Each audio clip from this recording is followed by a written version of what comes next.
Hey everybody, it's Lon.TV. I'm still dealing with my cold, but I am getting a little bit better. I did want to do a follow-up though on the Blissbox. This is a prototype of a device that allows you to plug in your retro game controllers, just about any one you can think of, into your computer or into an Android device like this Ouya. And you can use these connectors that they're going to sell along with it to do that. And the reason why I have a prototype here is that it's currently an active Kickstarter. So if you want to get in, I've got a link in the description below so you can check it out. But what I've got right now is two controllers plugged into the Blissbox and also hooked up to my Ouya, because a lot of people were asking about Android compatibility, and it works on Android just as nicely as it does on the PC. So what I'm going to do here is just switch over to my camera here, and you can see as I'm moving with the Nintendo controller, I can move through the menu just fine. And if I switch over to the Super Nintendo controller, it also works, so that is a good thing.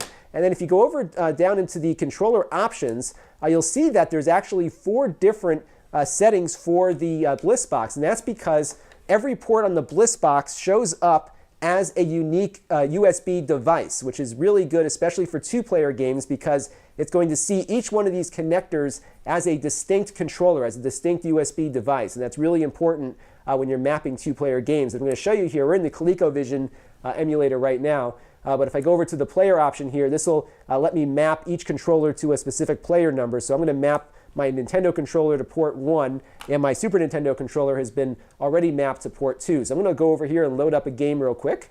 And we've got Donkey Kong Jr. on rotation right now. So what I'll do here is move him around. You can see, of course, that the Nintendo controller is working just fine.